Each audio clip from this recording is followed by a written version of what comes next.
This time I want to start, so to say, at the end of the road, namely with a Gestalt prayer. And I would like you to repeat after me the Gestalt prayer, and then I would like some couples and to see what they can do with these sentences.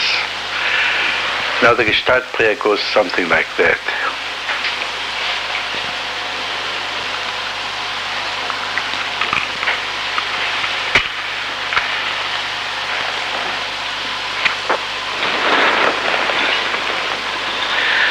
I am I, and you are you. And you are you. I'm not in this world to live up to your expectations. I'm not in this world to live up to your expectations. And you're not in this world to live up to mine. You're not in this world to live up to mine. I is I. I is I. And you is you. And you is you. Amen.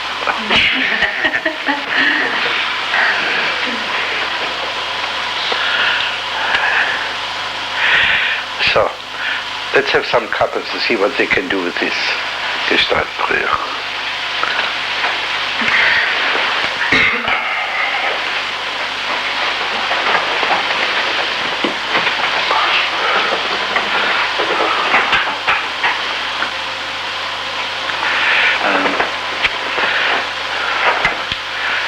You expect me home every night at 3 o'clock, and I'm not going to be there.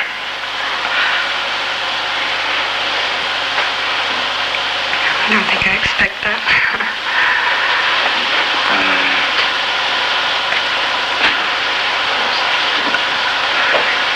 I think you do.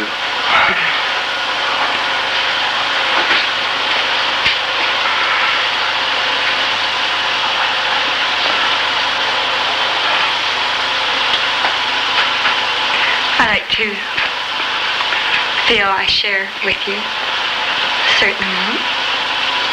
I sometimes feel you're unwilling to share with me. I really am trying to be I, and perhaps I don't let you be you enough. And the more I try to be I, it doesn't seem to always be enough. It seems I have to be that much more. I never seem to catch up with myself.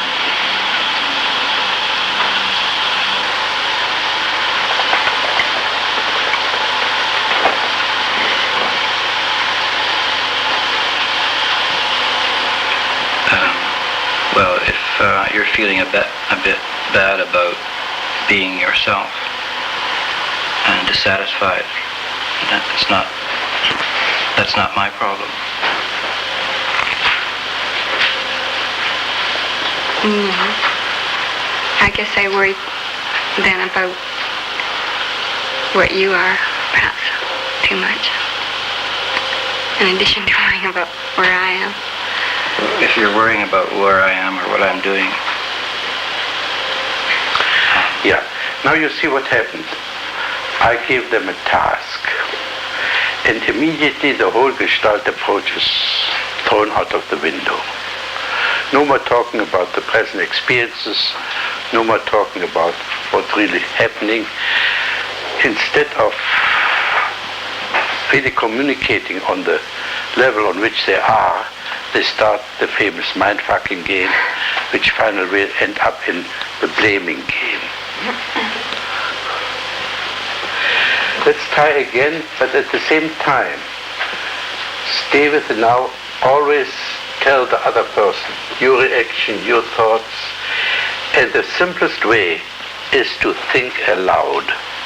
As a matter of fact, I guarantee each one of you to become a writer within 6 weeks, if they can sit down on the typewriter and write down exactly each word as they think it. It would go like this. Fritz told me I could become a writer in 6 weeks. I don't believe it. I think it's all rubbish. Now what shall I write now? I don't know. I'm stuck. Nothing comes. To hell with Fritz. You know, if you exactly and honestly, just at each word, as it appears in your thinking, because thinking is nothing but sub-vocal talking.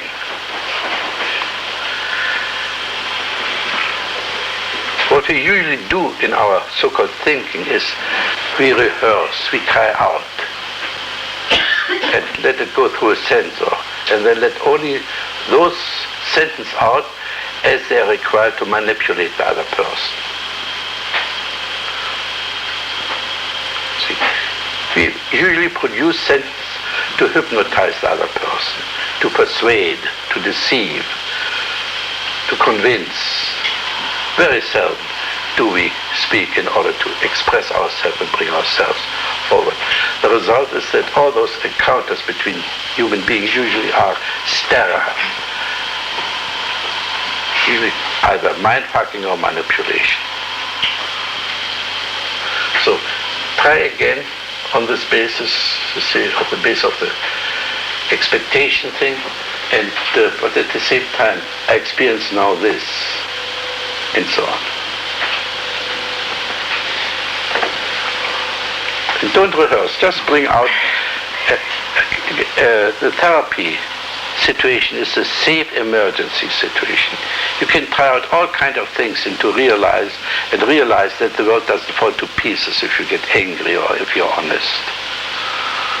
And then you go out into the world and you might get some more confidence to do a little bit more honest being in the world, and you see that people will appreciate honesty much more than you expect them to.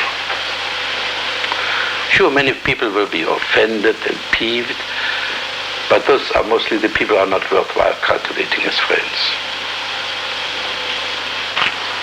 I see that you seem apprehensive and you're clutching at your fingers, like searching for something to say.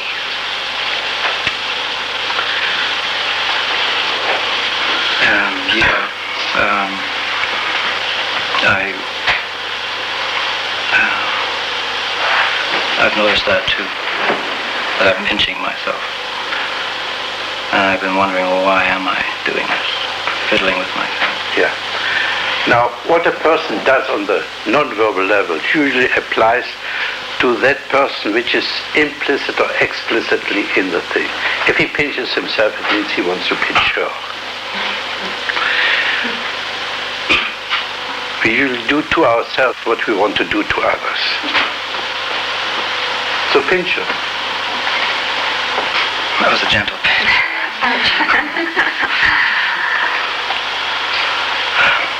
Maybe I think that there's some truth in that, because I was saying to you just before we got up here, you should have told that dream. You were pushing me.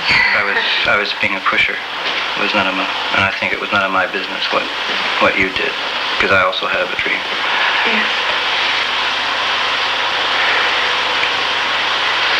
Another most important non-verbal expression is the mask a person is wearing. Now you notice, she is grimacing all the time, and he's always wearing the serious professor face. Talk a bit to each other about your faces. What do you see? What do you observe? Well, I like your face, but it does smile a lot, and I think it reflects an uneasiness, and you're trying to do something to people with your smile. He's interpreting her. I agree that. And every interpretation, of course, is an interference. You tell the other person what they think, what they feel. They don't let them discover themselves. Well, I think it's quite true. I mask how I feel by smiling.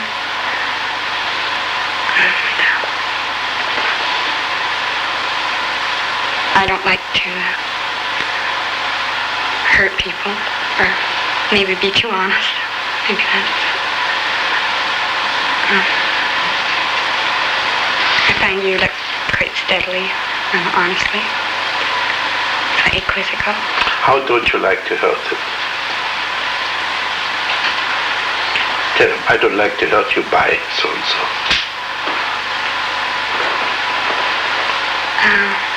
Maybe by being honest.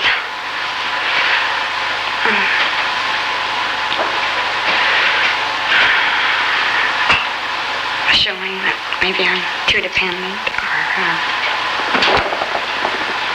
wanting something that you're unwilling to give. You see, when she stops grimacing, she can be beautiful.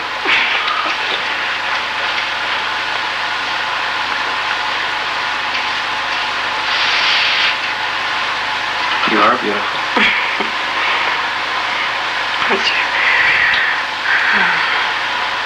Stops the conversation.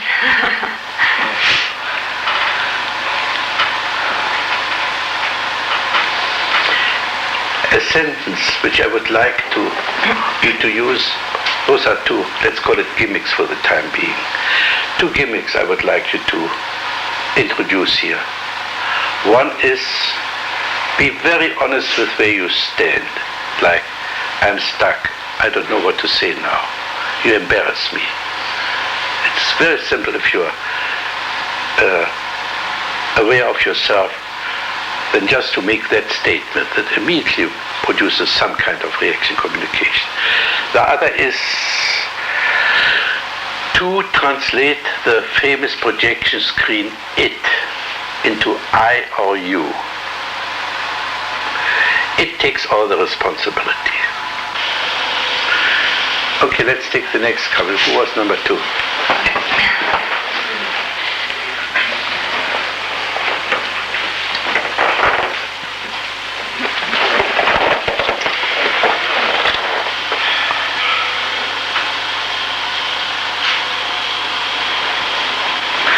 So start also with a Gestalt prayer and then see what you can do with it.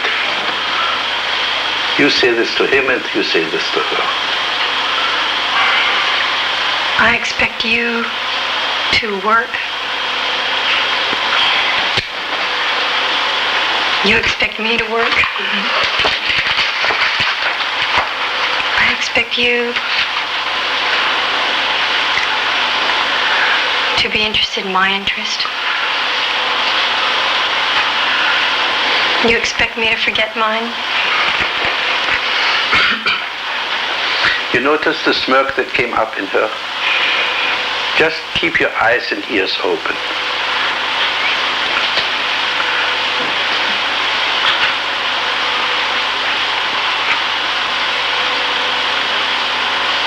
I expect you to be interested in my interests.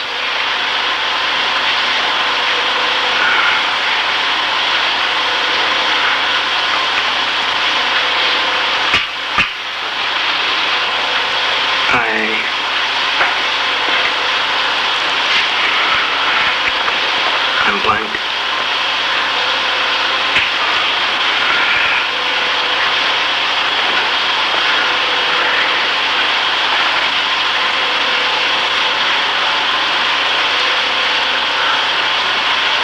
I expect you to communicate to me, but I don't expect myself to communicate to you right now. Exactly like that.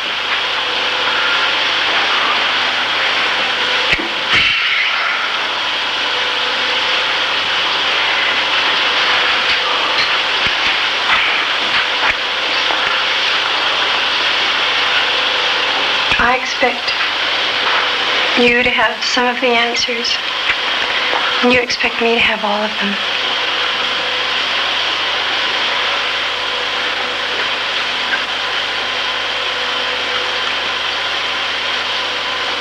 I expect you to have children. I expect you to be a good mother.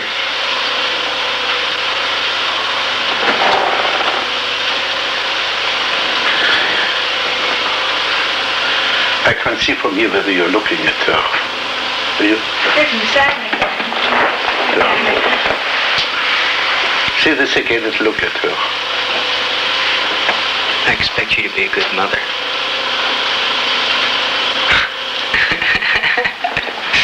To me?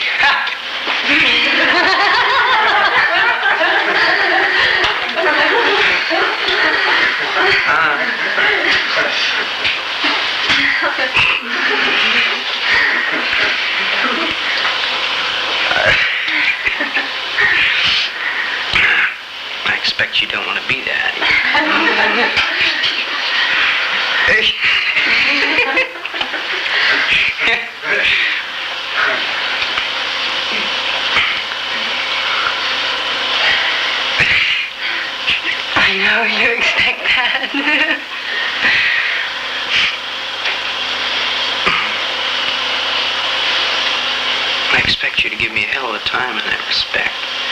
And I expect that until I stop wanting that.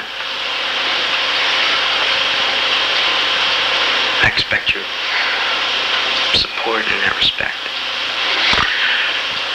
Now let's work a little bit on this. Put that mother you want, the wife mother, in that chair and talk to her.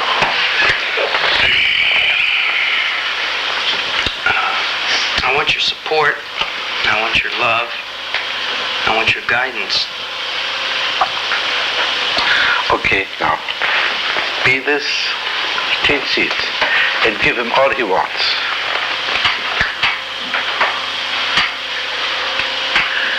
Give him support, guidance, love, cuddling, the whole works.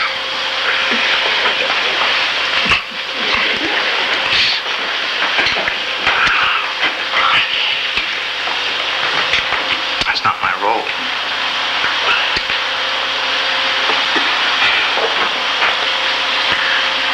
Say this to him. That's not my role. I'm not supposed to do that. Fake it.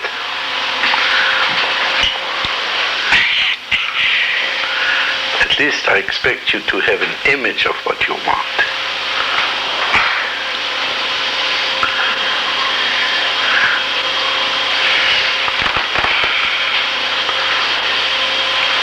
What is important is that many people still carry their parents with them and need a mother and so on, even sometimes if they are 50, 60, and they do this in order to maintain their status as a child. It's part of their reluctance to grow up.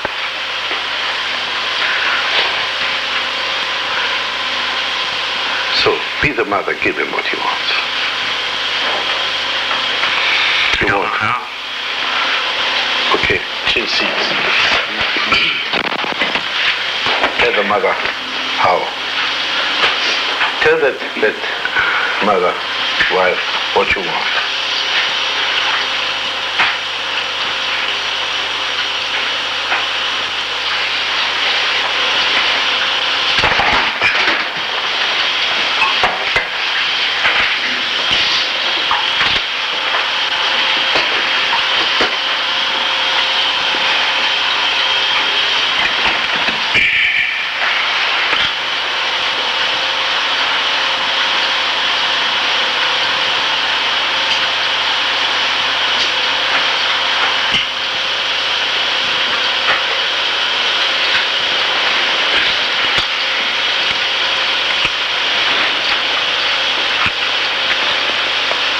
What do you experience now? Animosity, anger. You don't sound angry. You don't look Jewish.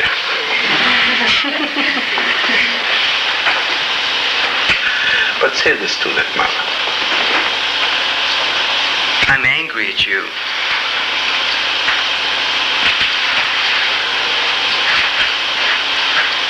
I want your love and attention, but I feel I can't get it. Okay, now, kid, take the seat and give him love and attention. Gus, I love you. I give you all the attention you want.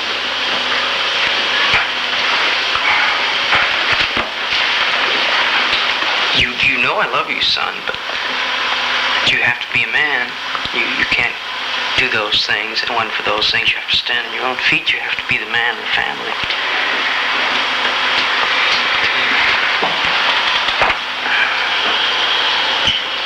I'm not a man, I'm a little boy. I want the things a little boy wants. Really give him, stuff him with chicken soup.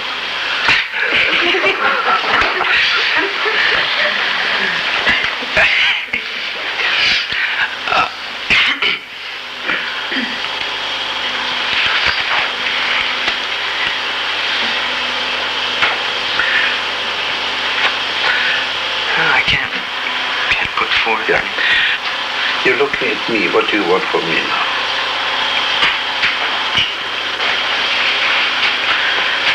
As soon as I ask you, your eyes went away from me. What's going on? Are you into the camera? I'm aware that I'm just not seeing anything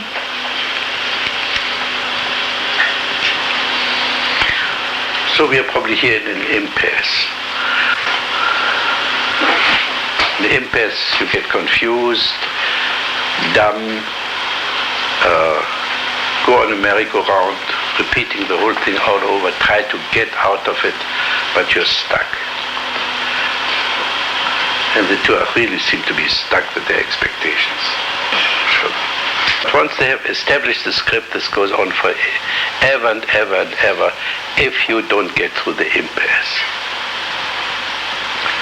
And this is, let's call it my pride. I think with Gestalt therapy, for the first time that we're capable of going through the impasse. If you don't get through the impasse, all you're interested in is to keep the status quo. Whether in therapy, whether you're in a conflict, whether in your marriage, all you achieve is retain the status quo. At best, change therapists, change marriage partners, change the nature of the inner conflicts. But the nature of this being torn apart remains. The life script remains unchanged, so the actors might replace each other.